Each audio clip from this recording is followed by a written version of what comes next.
Chances are you've had an X-ray at some point in your life, but did you know this life-saving technology was actually invented by accident?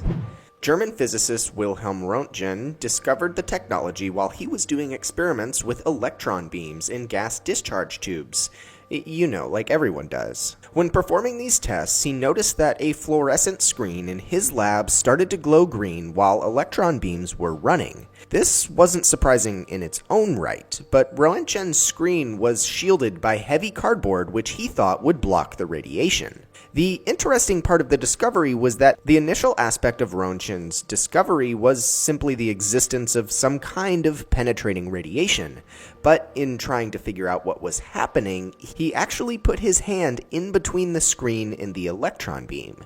This created an image of the bones inside his hands on the screen, revealing X-rays' perfect use immediately after their discovery. This double discovery marked arguably one of the most important medical advances in all of human history.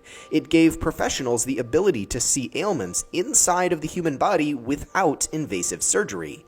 It even allowed them to see soft tissues with slight modification. No one questions that X-rays are important to modern medicine, but most people don't have a great idea of what is actually happening when you get one. You can think of X-rays as light rays. Both are electromagnetic energy carried in waves by photons. The major difference between these types of rays is the energy level, or wavelength, of the rays. We, as humans, have the ability to sense light rays in the wavelengths of visible light, but shorter and longer wavelengths fall outside of our visible spectrum. X-rays are shorter, higher energy waves, and radio waves are longer, lower energy waves. X-rays are produced by the movement of electrons within atoms. The specific energy level of a given X-ray is dependent upon how far the electron dropped between orbitals in an atom. When any given photon collides with another atom, the atom can absorb the photon's energy and boost an electron to a greater level. In this case, the energy of the photon has to match the energy difference between the two electrons. If this doesn't occur, then the photon can't cause a shift between orbitals. This functionality means that as photons from X-rays pass through your body, each tissue's atoms absorb or react to photons differently.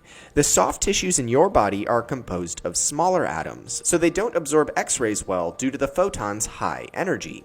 On the other hand, the calcium atoms of bones are much larger, so they do absorb the X-ray photons and thus result in a different view on the X-ray image. Inside of X-ray machines, there's an electrode pair, an anode and a cathode, inside of a vacuum tube, usually made of glass. The cathode is usually a heated filament, and the anode is a flat disk made of tungsten. As the cathode is heated up, electrons spurt out of the filament and find their way to the anode. The voltage difference between the anode and the cathode is very high, which allows the electrons to travel through the air with a high velocity. As these electrons travel through the tube at such a high pace and hit the tungsten atoms of the anode, it knocks loose electrons in the lower orbitals of the atoms.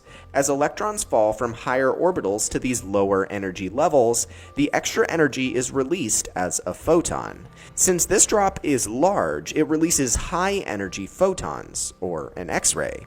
This is how normal X-rays are produced and function, but in cases where soft tissue, like human organs, need to be examined, then contrast media needs to be added.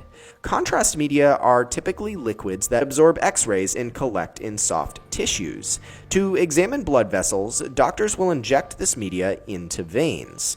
Oftentimes, in these cases of soft tissue viewing, doctors will also use fluoroscopes to see the image in real time and can even capture videos using these devices. To collect the actual image from an X-ray, doctors use a film or sensor on the other side of the patient. These films work nearly identically to normal photographic film, and the sensors are particularly sensitive to X-rays. Through all of this imaging, doctors can deduce a wide array of important medical data from X-rays. Even with the significance of X-rays, they can still be dangerous in high doses, as they are a form of ionizing radiation. This means that when an X-ray hits an atom, it can actually knock electrons off to form an ion, or an electrically charged atom. The free electrons then collide with other atoms to create even more ions. Ions can cause unnatural chemical reactions within the body, resulting in mutations in a patient's DNA. This mutation can then become cancerous or form other issues.